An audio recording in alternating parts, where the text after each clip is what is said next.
Hello everyone, I'm Irfan Habib, currently a second year MBBS student from AIMS Bhubaneswar. I've cleared my NEET 2022 with All India rank 594 and a score of 685. আজ আমরা chapter number 11 photosynthesis in higher plant অর্থাৎ আহ, উন্নত উদ্ভিদগুলির মধ্যে যে সালোক সংশ্লেষ প্রক্রিয়া বা যে মাধ্যমে আজ উম, পৃথিবীতে লাইফ ফর্ম অর্থাৎ জীবন আছে, তো সেখানে কি কি জিনিসগুলি ফার্স্ট আমরা জেনেছিলাম যে কিছু আর্লি এক্সপেরিমেন্ট বা আগে কিছু পরীক্ষা কিছু গবেষণার মাধ্যমে এটা প্রুফ হয়েছিল যে কিভাবে সালোক সংশ্লেষের জন্য light, then CO2 and light, সিউরন, গ্রিন পার্ট দরকার। দেন আমরা দেখেছি ফটোসিনথেসিস কোথায় হয়, গ্রিন পার্টের মধ্যে কি কি পিগমেন্ট রয়েছে বা রঞ্জকগুলি কি কি ইনভলভ। দেন লাইট রিয়াকশন, আলোক বিক্রিয়া যেটা সরাসরি আলোর উপর নির্ভর করে, এবং ডার্ক রিয়াকশনটা পড়বো। এবার ইলেকট্রন ট্রান্সপোর্ট সিস্টেম আমরা দেখেছি কিভাবে ইলেকট্রন ট্রান্সপোর্ট সিস্টেমের মাধ্যমে এটিপি এবং এনএডিপিএইচ উৎপন্ন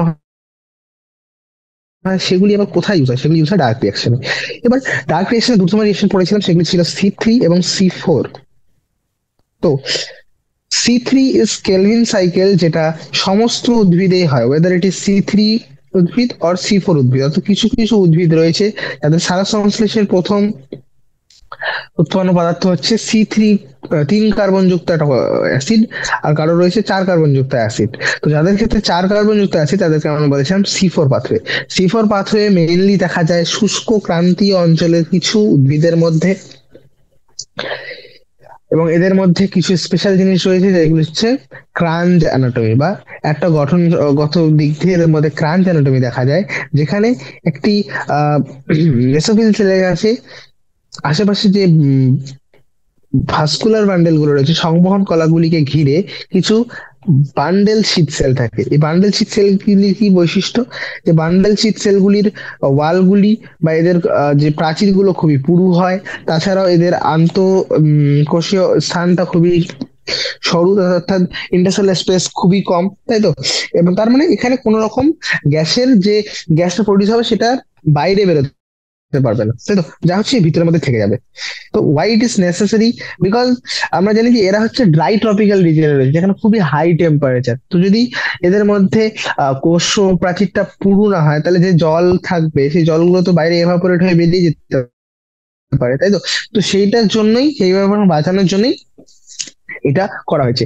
এবার বোঝো যে এটা দেখা গেছে যে এবার সেখান থেকে C4 পাথওয়ের আরেকটা নাম রয়েছে Hatch and Slack pathway, because Hatch and Slack প্রথমে এই পাথওয়েটাকে বা এই বিক্রিয়া পথটিকে আবিষ্কার করেছিলেন, এবং তারা দেখেছিলেন যে এটাও একটা সাইক্লিক প্রসেস, অর্থাৎ এটা একটা আবর্তকারী পুরো ঘটনা, যেখানে যেখান থেকে শুরু হচ্ছে প্রসেসটা আবার সেখানে এসে শেষ হবে। ওকে, কিভাবে এরা উম, হচ্ছে সেটা আমরা কিছু স্টেপে দেখবো। যেমন ফার্স্ট বা প্রথম প্রাথমিক কার্বন ডাই অক্সাইডের গ্রাহক হিসেবে এখানে 3 কার্বন যুক্ত একটি যৌগ যার নাম ফসফোএনল পাইরুভেট, এবং যেটি মেসোফিল সেলের মধ্যে পাওয়া যায়।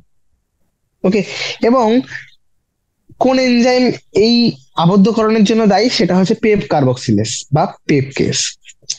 এবার এখানে এই জিনিসটা মনে রাখা জরুরি যে মেসোফিল সেলের মধ্যে আমরা যেমন দেখেছিলাম C3 প্ল্যান্টে মেসোফিল সেলের মধ্যে রুবিস্কো থাকে, এদের মেসোফিল সেলের মধ্যে রুবিস্কো থাকে না। রুবিস্কোটা তাহলে ওয়াই, যদি জিজ্ঞেস ওয়াই, সো দেখো, কারণ তাহলে প্রথম ইলেকট্রন সরি কার্বনের প্রথম কার্বন ডাইঅক্সাইডের গ্রাহককে 3 কার্বন যুক্ত একটা মলিকিউল যার নাম হচ্ছে পেপ। তাহলে এই 3 কার্বন যুক্ত, তাহলে প্রথম যে আহ সংবন্ধনের ফলে যে স্থায়ী যৌগটি তৈরি হবে সেটা 4 কার্বন যুক্ত একটা যৌগ হবে, যেটা হচ্ছে অক্সালোঅ্যাসিটিক অ্যাসিড, 4 কার্বন যুক্ত। দ্যাটস ওয়াই এর নাম হচ্ছে C4 পাথওয়ে। ঠিক আছে, এবার এই 4 কার্বন যুক্ত কম্পাউন্ড যেটা তৈরি হলো, সেগুলি এই অক্সালোঅ্যাসিড থেকে এবার উৎপন্ন হয় either malic acid or aspartic acid mesophyll সেলের মধ্যে, এবং সেগুলি পরিবাহিত হয়ে যায় কোথায়, বান্ডেল শীট সেলের কাছে।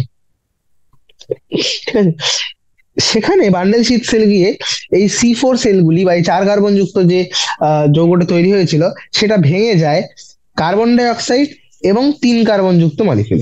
তাহলে দেখো, ফিক্সেশন হলো ফার্স্ট স্টেপ, যেটা মেসোফিল সেলের মধ্যে হলো কার উপস্থিতিতে, পেপকেজ এনজাইমে উপস্থিত। C4 অ্যাসিড উৎপন্ন হলো, অক্সালোঅ্যাসিটিক অ্যাসিড, যেটা কনভার্ট হয়ে যায় ম্যালিক অ্যাসিড অথবা অ্যাসপার্টিক অ্যাসিডে, এবং সেখান থেকে সেটা পরিবাহিত হয়ে আসছে কোথায়? তাহলে আমরা জানি দুটো কোষের মধ্যে কোষ প্রাচীর ভেদ করে যে একটা মাধ্যম থাকে যেটা প্লাজমোডেসমাটা, তাহলে প্লাজমোডেসমাটার মাধ্যমে এদের দুজনের সাইটোপ্লাজম কানেক্টেড, এবং সে তার মাধ্যমেই এই ম্যালিক অ্যাসিড বা স্পার্টিক অ্যাসিড গুলো পৌঁছালো বান্ডেল শীট সেলের কাছে। সেখানে বান্ডেল শীট সেল দিয়ে এবার হয় ডিকার্বক্সিলেশন রিয়াকশন, অর্থাৎ যে কার্বনটা আবার কার্বনটা বেরিয়ে যাবে। তাহলে দেখো, এখানে জাস্ট আমরা অ্যাটমসফিয়ারিক কার্বনটাকে আবদ্ধকরণ করেছিলাম, কিন্তু আসল সিও টুর কাজটা, সিও টুর ক্যালভিন সাইকেলে আসার জন্য, তাহলে ডিরেক্ট কেলভিন সাইকেল মেসোফিল কোষের মধ্যে, মেসোফিল সেলের মধ্যে হচ্ছে না। এখানে যদি রুবিস্কো থাকতো তাহলে হতো, কিন্তু রুবিস্কো যেহেতু বান্ডেল শীট সেলে আছে, তাই কেলভিন সাইকেল কোথায় হবে? কেলভিন সাইকেল হবে হচ্ছে বান্ডেল শীট সেলে। কিন্তু এই সিও টুটা কেন আবদ্ধীকরণটা কেন মেসোফিল কোষে হচ্ছে না? বিকজ মেসোফিল কোষের মধ্যে যদি হতো তাহলে চান্সেস রয়েছে যে এরা অক্সিডেশন করে যেত। কিভাবে অক্সিডেশন করে পরে বোঝাচ্ছি। তো এখানে এই অক্সিডেশন হাত থেকে বাঁচানোর জন্যই এদেরকে প্রথমে সেখানে কার্বন ডাইঅক্সাইডকে জাস্ট কিছু সময়ের জন্য ফিক্স করা হয় in the form of oxaloacetic acid, 4 carbon যুক্ত কোনো অ্যাসিডের ফর্মে। সেখান থেকে সেই সি4 অ্যাসিড গুলো ফাইনালি এখানে ডিকার্বক্সিলেশন করে আলটিমেটলি সিও টু রিলিজ করে দেয়, এবং সেটি চলে যায় কেলভিন সাইকেলে। বাকি যে সি3 অ্যাসিডটা উৎপন্ন হলো সেটা আবার ট্রান্সপোর্ট হয়ে ফিরে আসবে, এবং রিজেনারেশন হবে কার? সেই কার্বন ডাই অক্সাইডের প্রাথমিক গ্রাহক, যেটা হচ্ছে ফসফেনল পাইরুভেট বা পিপি। 3 কার্বন যুক্ত মলিকুলটা আবার পরিবাহিত হয়ে পুনরায় পরিবাহিত মেসেল কোষে আসবে, সেখানে পেপে কনভার্ট হয়ে যাবে, তাই সাইকেলটা কমপ্লিট হয়ে গেল। এবার সিও টু বান্ডেল শীট সেলে যখন রিলিজ হয় সেটা কোথায় গেল? সি3 বা কেলভিন সাইকেলে।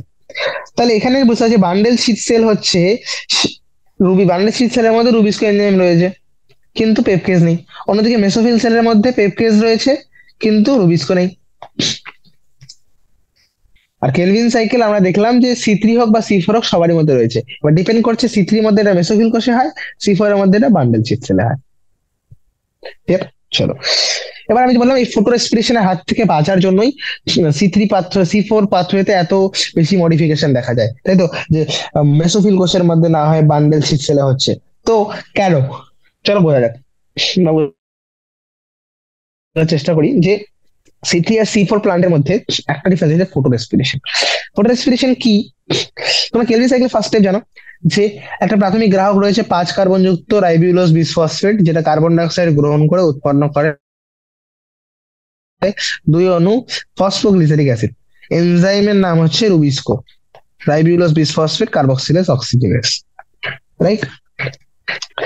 এবার এই রুবিস্কো হচ্ছে যে জীবমণ্ডলে পাওয়া যাওয়া সব থেকে সর্বাধিক পরিমাণে পাওয়া যায় এরকম একটা উৎসেচক। কিন্তু মনে রাখতে হবে এই উৎসেচকের নামটা যদি ভালো করে লক্ষ্য করে দেখো, এটা carboxylase as well as oxygenase, carboxylase plus oxygenase. That means যে এর কাছে দুটোই সক্ষমতা রয়েছে যে এ কার্বন ডাই অক্সাইডের সঙ্গেও যুক্ত হতে পারে, আবার অক্সিজেনের সঙ্গেও যুক্ত হতে পারে। কিন্তু দেখা গেছে যে সাধারণত রুবিস্কো ওই উৎসেচকটির কার্বন ডাই অক্সাইডের প্রতি বেশি আসক্তি থাকে দেন অক্সিজেনের তুলনায়, তাই তো? যখন সিও2 আর অক্সিজেন দুজনেই পরিমাণ যখন দুজনেরই সমান, তখন সিও2 প্রতি বেশি পরিমাণে যায়, তাই তো? এবার ভাবো যদি অক্সিজেন বেশি পরিমাণে থাকে,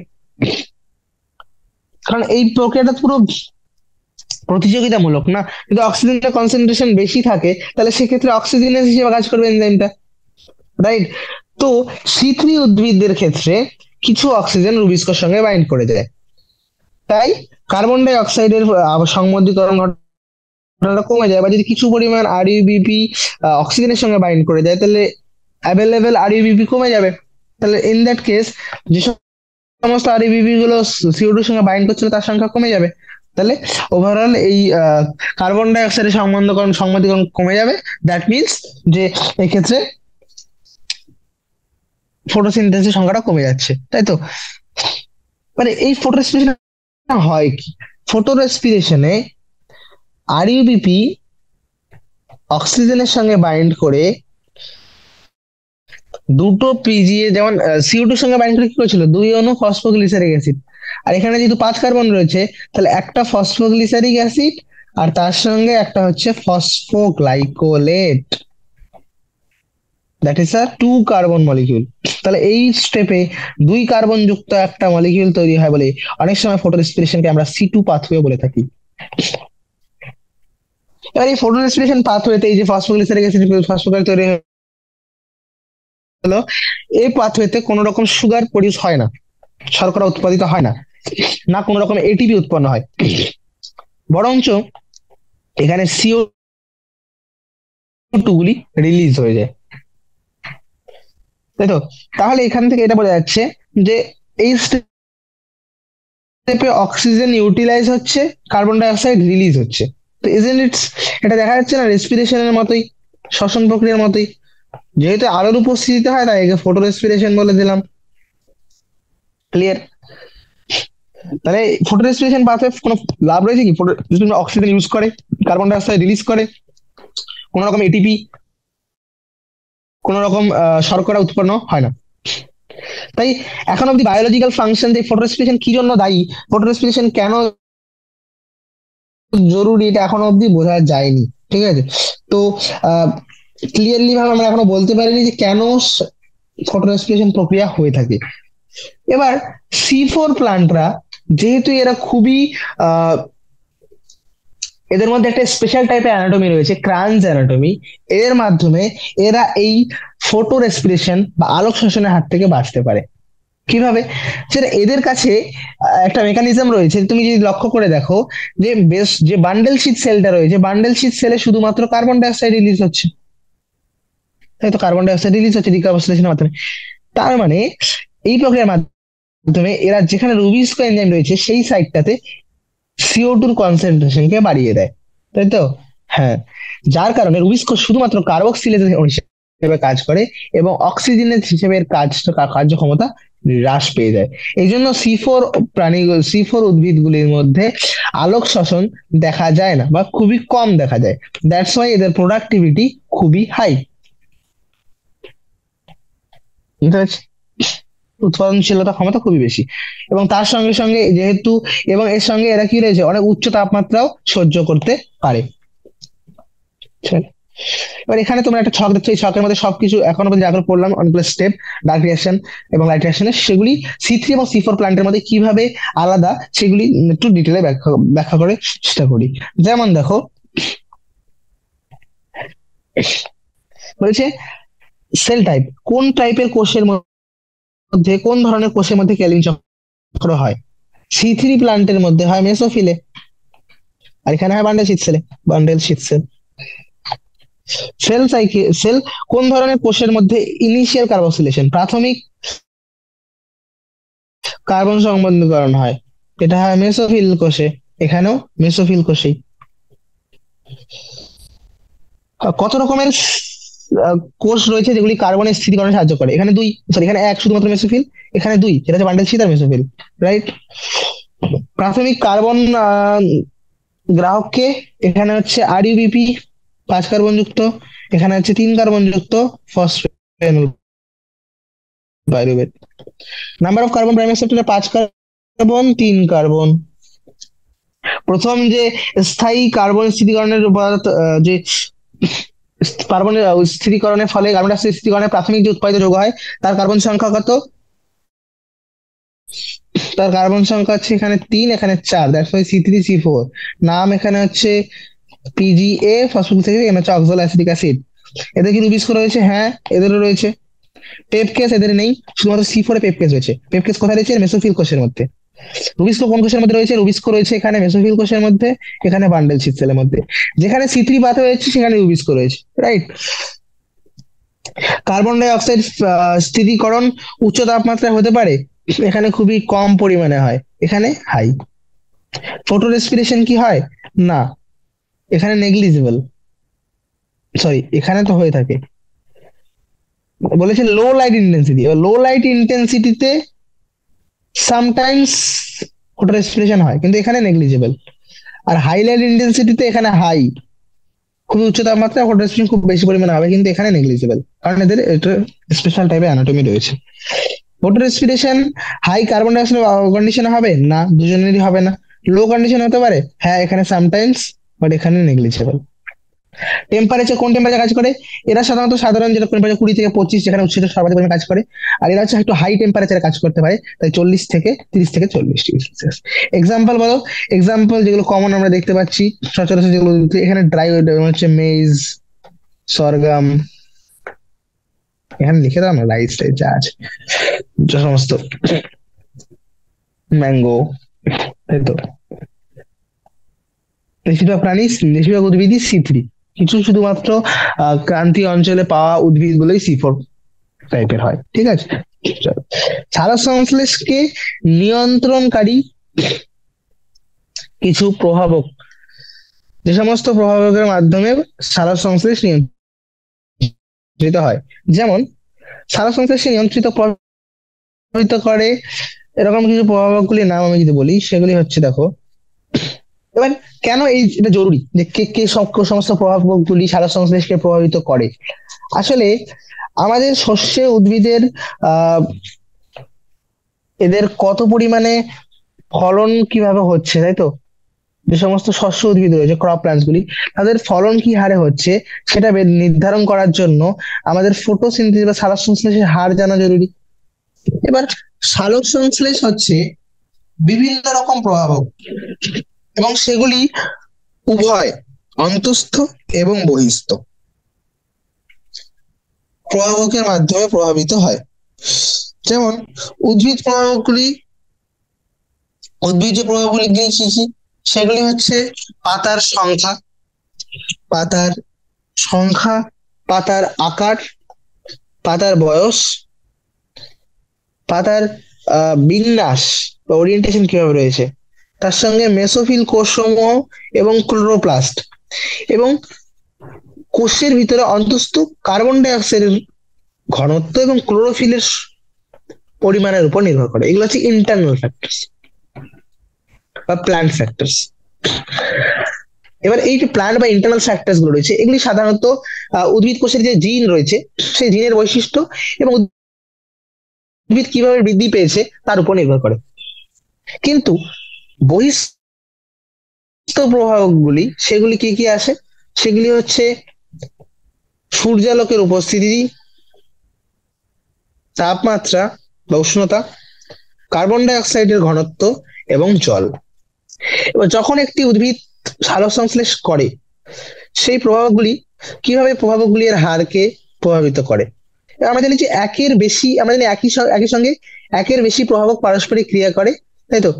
এবং তার মাধ্যমে এরা ফটোসিনথেসিস বা সালোক সংশ্লেষ বা এবং তার বা সালোক সংশ্লেষ কার উপর ডিরেক্টলি ডিপেন্ডেন্ট, সেটা হচ্ছে কার্বন ডাইঅক্সাইড স্থিতিকরণ। তো এরা বিভিন্ন ফ্যাক্টরগুলো একসঙ্গে কাজ করতে পারে, একই প্রভাব একসঙ্গে বিভিন্ন প্রভাব কাজ করে। যেমন একসঙ্গে টেম্পারেচার, কার্বন ডাইঅক্সাইড কনসেন্ট্রেশন দুটোই ভ্যারি করে যে কি পরিমাণে কার্বন ডাইঅক্সাইডের স্থিতিকরণ হবে। কিন্তু সাধারণত যদি একের বেশি প্রভাবক সালোক সংশ্লেষের হারকে নিয়ন্ত্রণ করে, তো সেক্ষেত্রে শুধুমাত্র সেই প্রভাবকটি হারকে নিয়ন্ত্রণ করে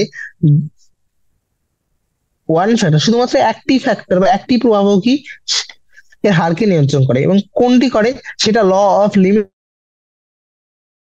ফ্যাক্টর, যেটা ব্ল্যাকম্যান দিয়েছিলেন 1905-এ। তিনি বলেছেন যে কোনো জৈব রাসায়নিক প্রক্রিয়া, বায়োকেমিক্যাল প্রসেসে যখন একের বেশি প্রভাবক তার হারকে দ্বারা প্রভাবিত হয়, সেক্ষেত্রে তিনি বলেছিলেন যে যদি কোনো রাসায়নিক প্রক্রিয়া একের বেশি প্রভাবক দ্বারা প্রভাবিত হয়, সেক্ষেত্রে তার হারটি কিভাবে নিয়ন্ত্রিত হবে?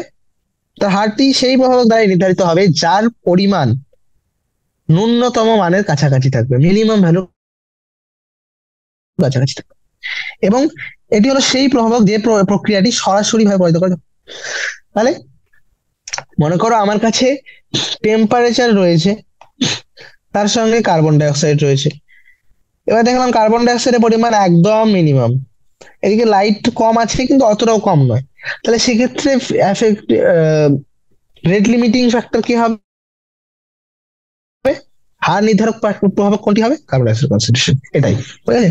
একের বেশি প্রভাবক হলে যেটি কম পরিমাণে রয়েছে বা যেটি ন্যূনতম মানের কাছাকাছি রয়েছে, সেটি নির্ধারণ করবে বিক্রিয়ার হারকে।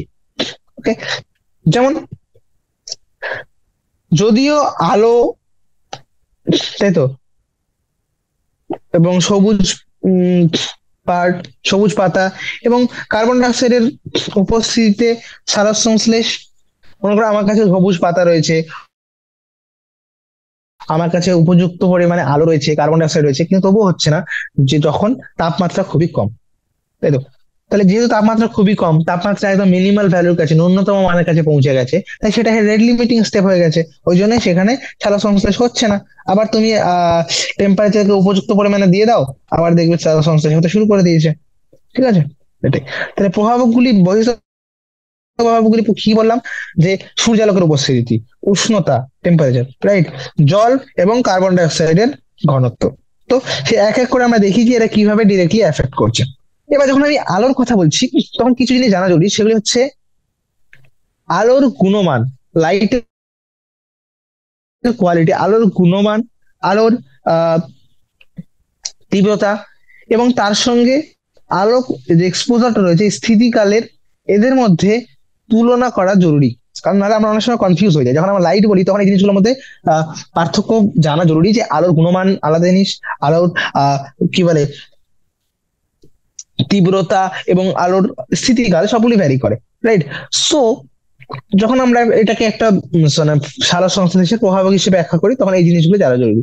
যেমন তোমরা যদি দেখো যে আলোর তীব্রতা এবং তার সঙ্গে কি পরিমাণে সালোক সংশ্লেষ হচ্ছে, অর্থাৎ সালোক সংশ্লেষের হার এবং আলোক তীব্রতা, এদের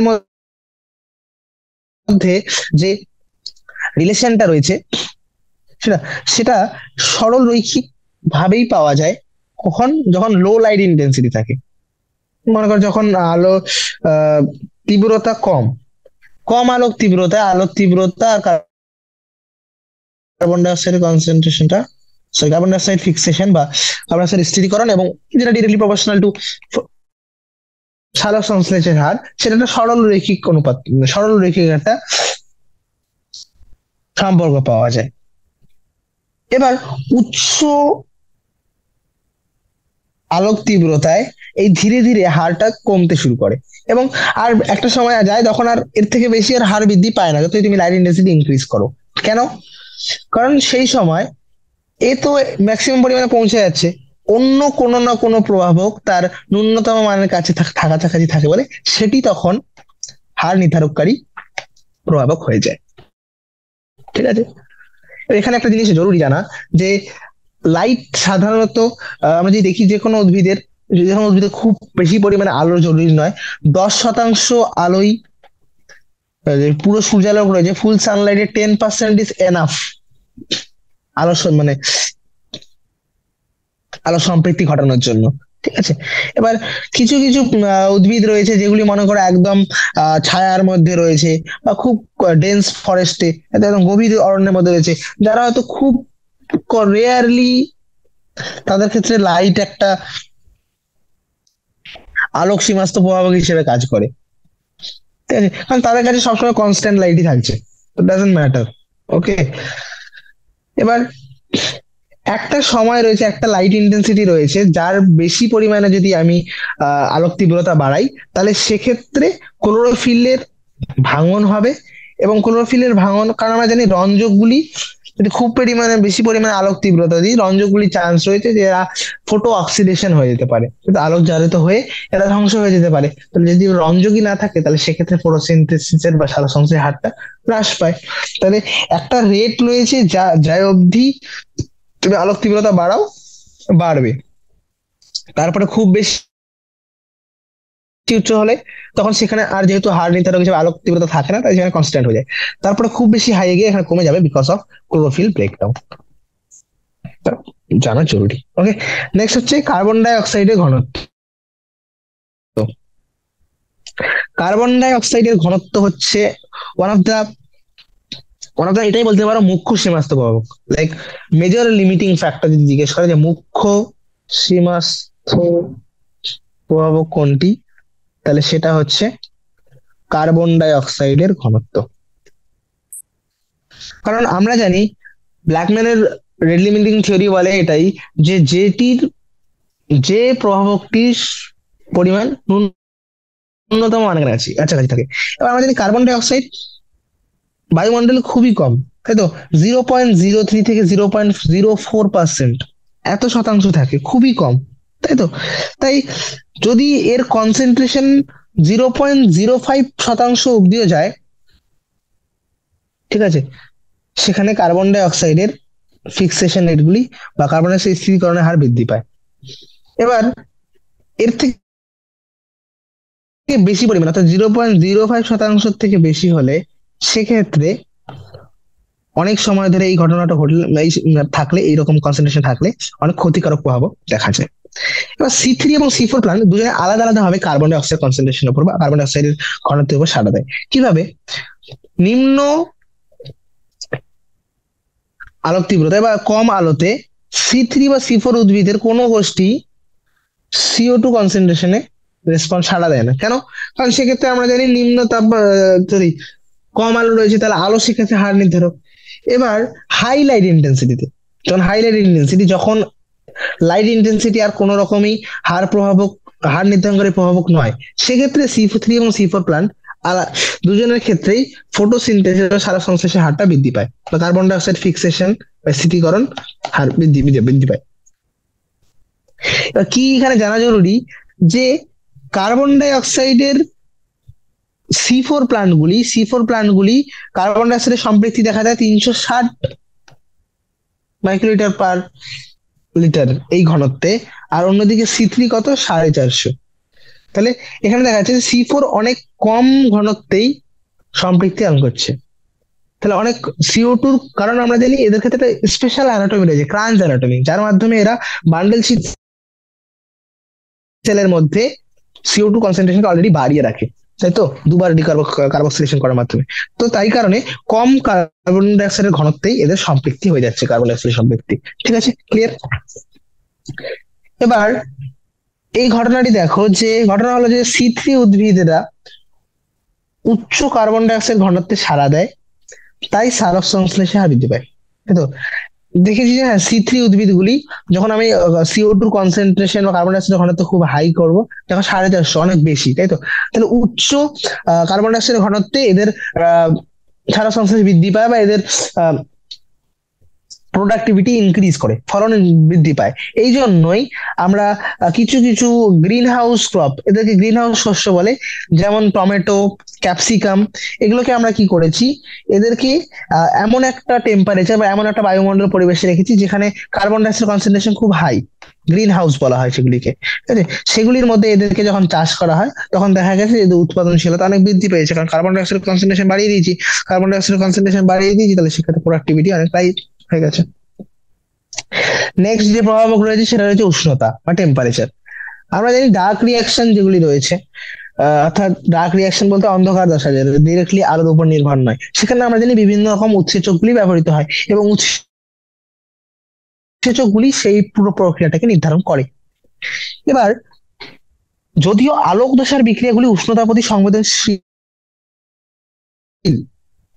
এরকম নয় যে লাইট রিয়াকশনে যেগুলো রয়েছে সেগুলো টেম্পারেচার উপর ডিপেন্ডেন্ট নয়, সেগুলো উষ্ণতার উপর নির্ভরশীল, তবে সেগুলি খুব কম পরিমাণে নির্ভরশীল, এবং ডার্ক রিয়াকশন গুলি কমপ্লিট রূপে নির্ভরশীল। ওকে, C4 উদ্ভিদেরা অনেক উচ্চ তাপমাত্রায় সাড়া দেয় এবং খুবই এদের উৎপাদনশীলতা খুব বেশি, তাই তো। আর অন্যদিকে C3 উদ্ভিদগুলি খুব নিম্ন তাপমাত্রায় সাড়া দেয় এবং তাদের সালোক সংশ্লেষের হার নিম্ন তাপমাত্রায় বেশি। এবার বিভিন্ন উদ্ভিদের ক্ষেত্রে সালোক সংশ্লেষের জন্য যে তাপমাত্রাটি অনুকূল সেটা ভ্যারি করে, যেটা ডিপেন্ড করে যে এরা কোন বাসস্থানে রয়েছে। যেমন যারা অনেক ড্রাই ট্রপিক্যাল রিজন রয়েছে, যারা ক্রান্তীয় অঞ্চলে রয়েছে, তাদের ক্ষেত্রে অনেক হাই টেম্পারেচার চাই। যারা সাধারণত একদম লো টেম্পারেচারে সবসময় থাকে, তাহলে তাদের লো টেম্পারেচারই, তাই তো। তো ডিপেন্ড করে যে কোন অনুকূল তাপমাত্রায় এরা রয়েছে, মানে কোন বাসস্থানে এরা রয়েছে, তার উপর ডিপেন্ড করে এদের অনুকূল তাপমাত্রা বিভিন্ন উদ্ভিদের ক্ষেত্রে ভিন্ন হয়। এবার লাস্ট প্রভাবকে আসছি, যেটা হচ্ছে জল। জল শুধুমাত্র প্রভাবক নয়, এটা জল একটা বিক্রিয়কও অবশ্যই, রিয়াক্ট্যান্ট। রিয়াক্ট্যান্ট হলে তো ডিরেক্টলি এফেক্ট করবেই, তাই তো? যেহেতু একটা বিক্রিয়ক, বিক্রিয়ক যদি না থাকে তাহলে বিক্রিয়া হবে কি করে? তাই জল, দেখো, জল, the effect of water as a factor is more through its effect on the plant rather than directly on photosynthesis. Directly সালোক সংশ্লেষের উপর নয়, এ অনেকটা উদ্ভিদের উপরই প্রভাব ফেলে। কিভাবে? আমরা জানি যখন জলের অভাব ঘটে তখন পত্ররন্ধ্রগুলি বন্ধ হয়ে যায়, স্টোমাটা উইল ক্লোজ, যখন ওয়াটার স্টোর হবে, তাই তো? স্টোমাটা যদি ক্লোজ হয়ে যায় তাহলে বাইরে থেকে CO2 আসছে না, তাহলে কার্বন ডাইঅক্সাইডের অ্যাভেবিলিটি কমে গেল, তাহলে ফটোসিনথেসিস কমে গেল, লাইক দ্যাট। এছাড়াও ওয়াটার স্ট্রেস হলে আমরা জানি পাতাগুলি কি হয়ে যায়, ওয়াটার স্ট্রেস হয়ে গেলে পাতাগুলি নুইয়ে পড়ে। পাতা যদি নুইয়ে পড়ে, দেখো পাতা যখন এইভাবে ফেলিয়ে থাকবে তখন এর পৃষ্ঠতল কত বৃদ্ধি পাচ্ছে, এবার যখন নুইয়ে যাবে তখন পৃষ্ঠতল অনেক হ্রাস পেয়ে যায়। আর পৃষ্ঠতল যদি হ্রাস পায় তাহলে সেক্ষেত্রে বিক্রিয়ার বিপাকীয় ক্রিয়ার হারটাও হ্রাস পেয়ে যায়। Okay, that's all. So that's all about this chapter. Like আমরা দেখলাম কিভাবে আলোক বিক্রিয়া এবং অন্ধকার বিক্রিয়া দুটো মিলে ওভারঅল সালোক সংশ্লেষ প্রক্রিয়ার মাধ্যমে শর্করা উৎপাদিত হয়, ঠিক আছে? এবার কিভাবে দুটো ইন্টার রিলেটেড, এবং লাস্টলি উই ডিসকাসড অ্যাবাউট কি কি প্রভাবক রয়েছে যেগুলি সালোক সংশ্লেষের বিক্রিয়ার হারকে প্রভাবিত করতে পারে। ওকে, নাও দ্য কোয়েশ্চেন্স বা যদি দেখি সেগুলি কি কি রয়েছে, টোটাল 9টা question. Okay, so by looking the plant externally can you tell whether it is C3 and C4? বাইরে থেকে দেখলে কি তোমরা বলতে পারবে যে C3 উদ্ভিদ আর C4 উদ্ভিদের মধ্যে কি পার্থক্য রয়েছে? তো এক্স্যাক্টলি হয়তো আমরা বলতে পারবো না, but try to note that বাইরে থেকে দেখে আমি বলতে পারবো না যে whether it is C3 or C4, because আমরা জানি C3 এবং C4 উদ্ভিদগুলি, এদের পাতার যখন আমি ক্রস সেকশন নেব, তো যখন কেটে আমি যখন এটাকে মাইক্রোস্কোপের মধ্যে দেখবো তখন এটা পার্থক্য দেখতে পাবো, তাই তো? মেসোফিল এবং C4 এগুলো শুধু পাতার মধ্যে রয়েছে। তো বাইরে থেকে দেখে we can't say, no, we can't say from seeing externally whether it is C3 or C4 because they varies internally, internal morphology vary করে এদের, ক্রাঞ্চ অ্যানাটমি। ওকে, বা ইন্টারনাল স্ট্রাকচার কি দেখে তোমরা বলতে পারো যে এটা আলাদা? অলরেডি বলেছি C3 এবং C4 এর মধ্যে পার্থক্য কি, C4 এর মধ্যে ক্রাঞ্চ অ্যানাটমি দেখা যায়। Kranz anatomy, what is Kranz anatomy? Kranz anatomy is that C4 উদ্ভিদের যে ভাস্কুলার বান্ডেল রয়েছে, নালিকাগুলি রয়েছে, সংবন্ধ নালিকাগুলি রয়েছে, চারিদিকে এরকম বলয় রূপে কিছু কোষ ঘিরে থাকে। এবং তাছাড়া মেসোফিল কোষগুলি কিভাবে সাজিয়ে থাকে? মেসোফিল কোষগুলি স্পঞ্জি এবং প্যালিসেড প্যারেনকাইমা দেখা যায়। আমি এর ছবিটা দেখিয়েছিলাম, একবার দেখাচ্ছি। এখানে C this one, this one, এটা তো স্পঞ্জি প্যালিসেড দেখা যাচ্ছে, এটা নয়, এটা ক্রাঞ্চ নয়। তো ক্রাঞ্চ অ্যানাটমি ইটস লাইক, এখানে স্পঞ্জি এবং প্যালিসেড প্যারেনকাইমার মধ্যে তুমি ডিফারেন্সিয়েট করতে পারবে না, শুধু মেসোফিল কোষ থাকবে সব জায়গায়। আর বান্ডেল শীট সেল কোষের চারিদিকে বলয় রূপে, ভাস্কুলার বান্ডেল চারিদিকে বলয় রূপে বান্ডেল শীট সেল থাকে।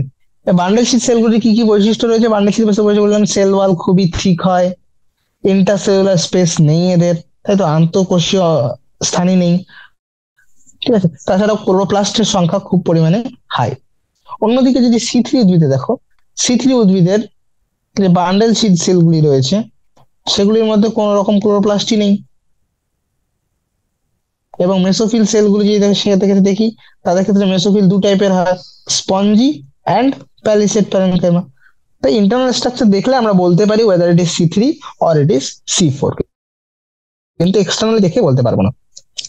এবার যদিও অনেক কম সংখ্যক C4 উদ্ভিদই, even the very few cells in C4 carry out ফায়োসিনারি ক্যারিন পাথওয়ে, কিন্তু তবুও আমরা দেখলাম খুব কম সংখ্যক, শুধুমাত্র বান্ডেল শীট সেল কোষগুলির মধ্যেই C3 পাথওয়েটা হয় বা কেলভিন সাইকেল হয়। তবুও এদের প্রোডাক্টিভিটি এত হাই কেন? বিকজ দেখো, আমরা জানি প্লান্টের প্রোডাক্টিভিটি বা উদ্ভিদের উৎপাদনশীলতা, এটা ডিপেন্ড করে ফটোসিনথেসিসের রেটের উপর, বলতে পারো কার্বন ডাই অক্সাইডের ফিক্সেশন বা স্থিতিকরণের উপর, স্থিতিকরণের হারের উপর। যদিও C4 উদ্ভিদগুলির ক্ষেত্রে খুব কম সংখ্যক কোষ, ভেরি ফিউ সেলস তাদের মধ্যে বায়োসিনথেটিক পাথ্য এটা হয়ে থাকে, তবুও এত হাই প্রোডাক্টিভিটি কেন? বিকজ এদের কাছে একটা মেকানিজম রয়েছে, they have a special mechanism, যার মাধ্যমে এরা CO2 কনসেন্ট্রেশনটাকে at the site of enzyme, যে অঞ্চলে উৎসেচক রয়েছে উৎসেচক অঞ্চলে কার্বন ডাইঅক্সাইডের ঘনত্বকে বৃদ্ধি পায়। ফলে রুবিস্কো এনজাইমের কার্বক্সিনের অ্যাক্টিভিটিটা বেশি থাকে এবং অক্সিজেনের অ্যাক্টিভিটি মিনিমাইজ হয়ে যায়। দেন এটা কিভাবে হয়? এটা হয় হচ্ছে মেসোফিল কোষের মধ্যে এরা কার্বন ডাইঅক্সাইডকে ফিক্স করে, তারপর সেটাকে ট্রান্সপোর্ট করে নিয়ে গিয়ে বান্ডেল শীট সেলের মধ্যে ডিকার্বক্সিলেশনের মাধ্যমে CO2 কনসেন্ট্রেশন বৃদ্ধি পায় বান্ডেল শীট সেলে। বুঝা গেছে? এই কারণেই যদি বেশি বেশি পরিমাণে রুবিস্কো কার্বক্সিলেশন হিসেবে কাজ করে, তাহলে রুবিস্কো যদি বেশি পরিমাণে কার্বক্সিলেজ হিসেবে কাজ করে, তাহলে বেশি পরিমাণে সে CO2 ফিক্সেশন করবে, আর CO2 ফিক্সেশন বেশি করবে, দ্যাট মিনস ফটোসিনথেসিসের রেট বাড়বে, ফটোসিনথেসিসের রেট বাড়লে প্রোডাক্টিভিটি হাই হবে। That's the answer. Next question. Rubisco হচ্ছে একটা উৎসেচক যেটা কার্বক্সিলেজ এবং অক্সিজেনের দুটো রূপেই কাজ করতে পারে। এবার তুমি বলো, কেন রুবিস্কো এনজাইম তোমার মনে হয় যে C4 উদ্ভিদে বেশি কার্বক্সিলেজ কাজ করবে? Already I have answered you, যে কনসেন্ট্রেশন হাই করে দেয় বল। ওকে, এই কারণ অ্যানাটমির উদ্দেশ্য এটা যে আমরা মেসোফিল কোষের মধ্যে বাইন্ড করলাম CO2 কে, এবার এখানে CO2 সঙ্গে অক্সিজেনও রয়েছে, তো চান্স রয়েছে ফটো রেসপিরেশন হতে পারে। এবার CO2 কে সেখান থেকে বাইন্ড করে আমি ট্রান্সপোর্ট করে নিয়ে গেলাম বান্ডেল শীট সেলে। বান্ডেল শীট সেল যেটা খুবই পুরু, তো এখানে অক্সিজেন বাইরে আসতে পারছে না, ঠিক আছে? CO2 যেটা ট্রান্সপোর্ট হয়ে সেখানে গেল C4 অ্যাসিড রূপে, সেখানে গিয়ে সেটা ডিকার্বক্সিলেশন হলো এবং কার্বন ডাইঅক্সাইড রিলিজ হচ্ছে। সেই কার্বন ডাইঅক্সাইড যেটা রিলিজ হলো সেটাই হচ্ছে রুবিস্কোর সাবস্ট্রেট। তো বেশি পরিমাণে সেখানে কার্বন ডাইঅক্সাইড রয়েছে রাদার দেন অক্সিজেন, এবং আমরা জানি কার্বন ডাইঅক্সাইড যদি বেশি পরিমাণে থাকে তাহলে অবশ্যই যেটা, এটা যেহেতু কম্পিটিটিভ তাই না, প্রতিযোগিতামূলক, যে বেশি রয়েছে সে বাইন্ড করবে। বেশি কার্বন ডাইঅক্সাইড রয়েছে, অবশ্যই কার্বক্সিলেজ অ্যাক্টিভিটি বেশি দেখা যাবে,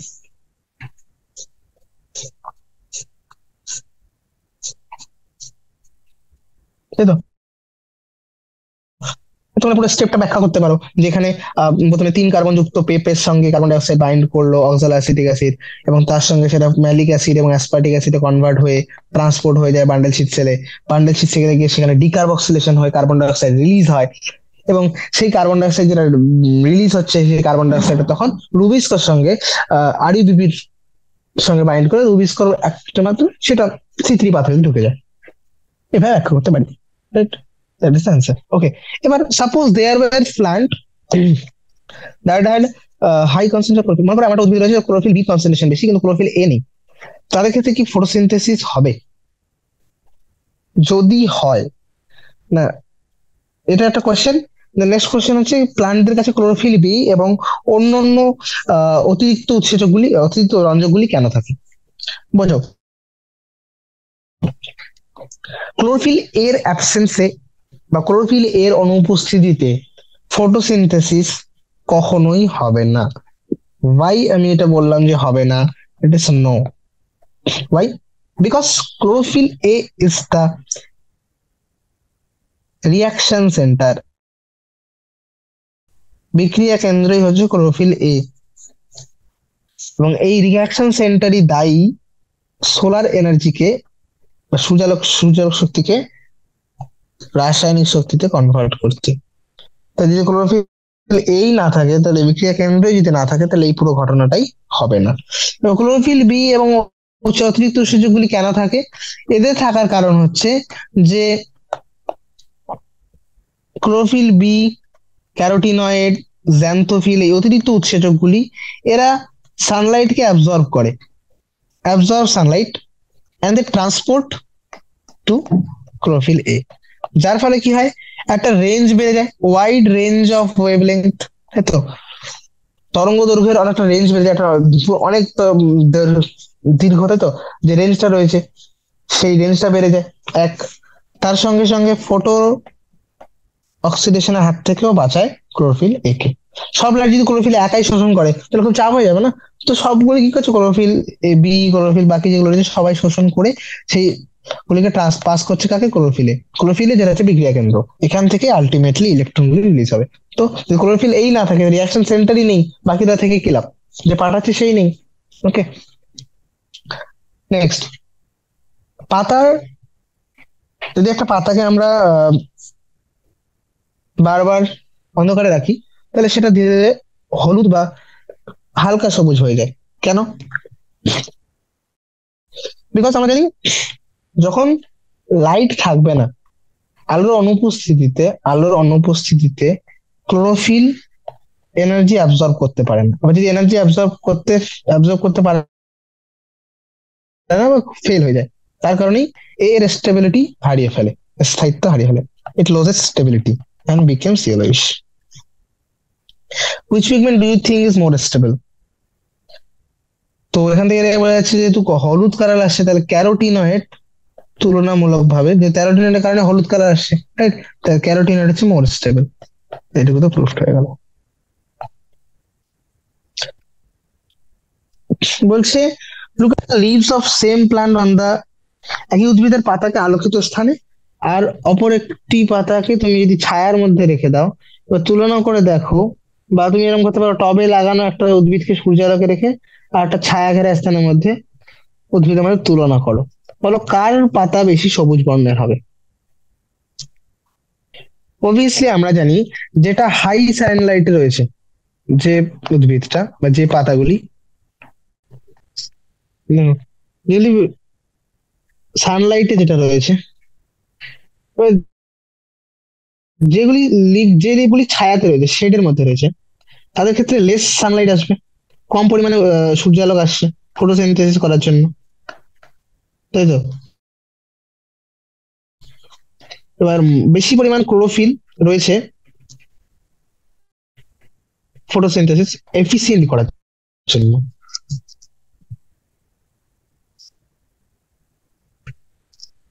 ভালো জিনিসটা বোঝার চেষ্টা করো, এরকম নয় যে যে বেশি আলোতে রয়েছে সে বেশি সবুজ হবে। যেগুলি মনে করো কম আলোতে রয়েছে, লেস সানলাইট যারা পাচ্ছে, তো এখন একদম অনুপস্থিত যারা কম সানলাইট পাচ্ছে, তো তাদের ক্ষেত্রে বেশি ক্লোরোফিল রয়েছে, যারা এফিসিয়েন্টলি কাজ করতে পারবে। অন্যদিকে খুব বেশি সানলাইট দিয়ে দিয়েছি, মোর সানলাইট, তো লেস ক্লোরোফিল এফিসিয়েন্টলি কাজ করতে পারবে। বিকজ কেন? কারণ যে ক্লোরোফিল গুলির অ্যারেঞ্জমেন্ট ইরেগুলার হয়ে যায় সেক্ষেত্রে। দেন ফটো অক্সিডেশনের চান্সও থাকে, বেশি আলো হয়ে গেলে তখন আলোক জড়ানোর চান্স থাকে, তাই সেক্ষেত্রে লেস এফিসিয়েন্ট ফটোসিনথেসিস হবে। তো যাদের ক্ষেত্রে ভালো ফটোসিনথেসিস হবে তাদের ক্ষেত্রে ডার্ক লিভ আসবে অনেক। তো আমরা জানি ক্লোরোফিল যত বেশি পরিমাণে এনার্জি অ্যাবজর্ব করতে পারে তত ভালো সবুজ কালার গ্রিন করে, তাহলে ডার্ক লিভ হবে যেগুলো শেডে থাকবে, আর এগুলো লাইট হবে। Clear? Due to high concentration of chlorophyll. This should be understood. Next, figure 11.10, এই যেটা লাইটের যে রিলেশনটা দেখেছিলাম, ঠিক আছে। তো বলেছে এইটিতে আমরা দেখেছি যে কিভাবে আলোক সালোক সংশ্লেষের হারকে নিয়ন্ত্রণ করে। এবার এই গ্রাফ অনুযায়ী বলো, গ্রাফটাকে সব কপি করে নি।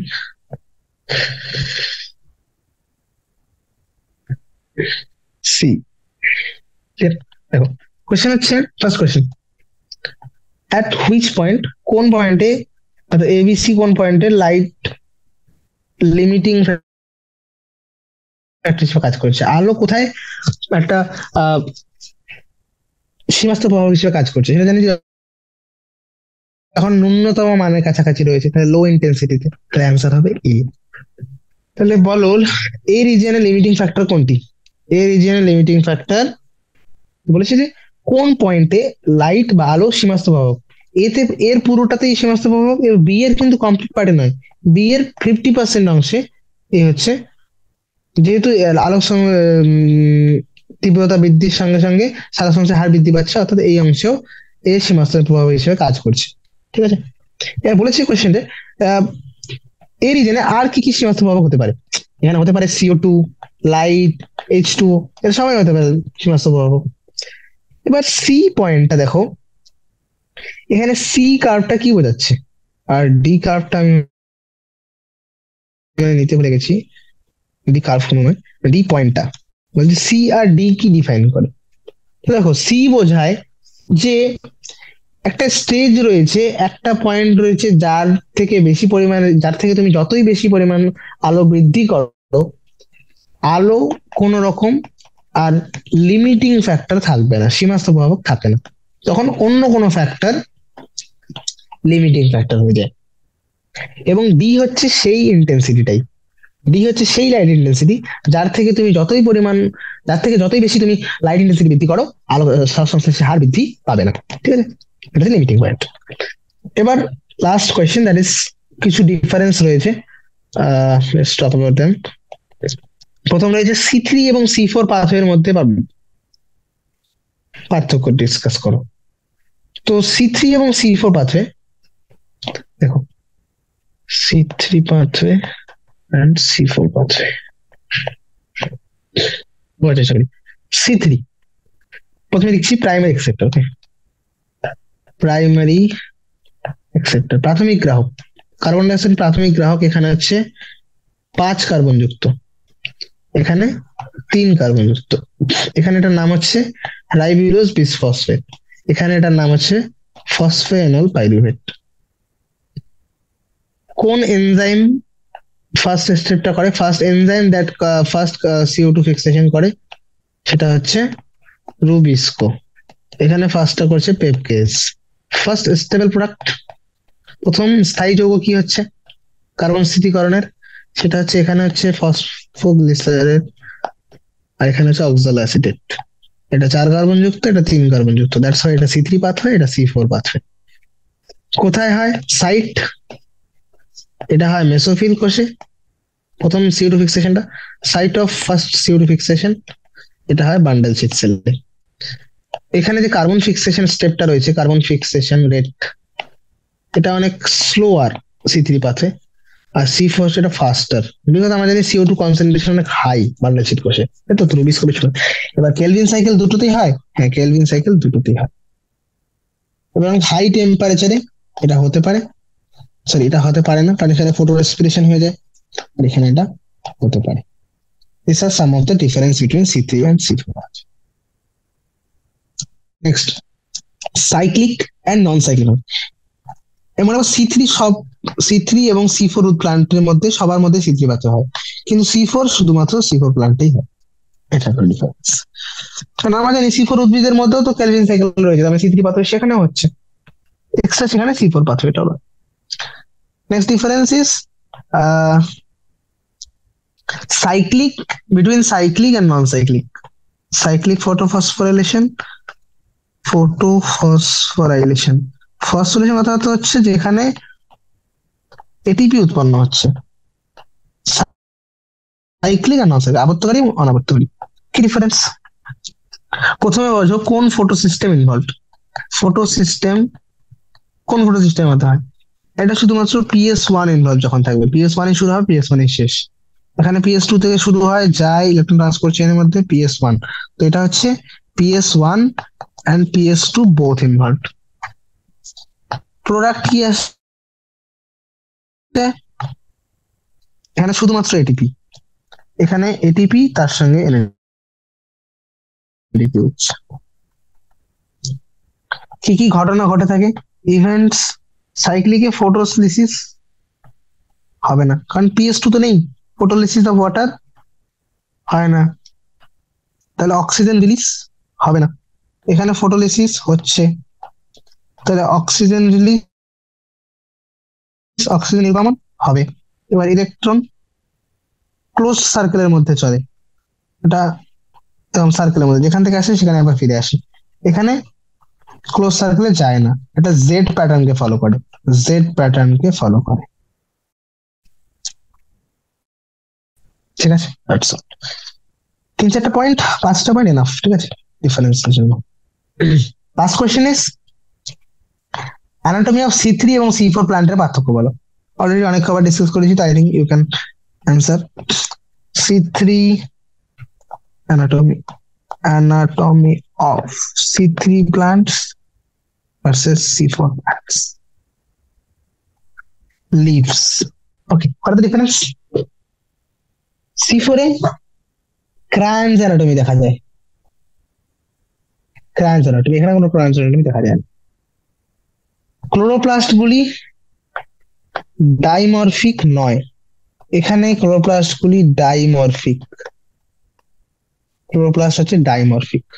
Chloroplast dimorphic.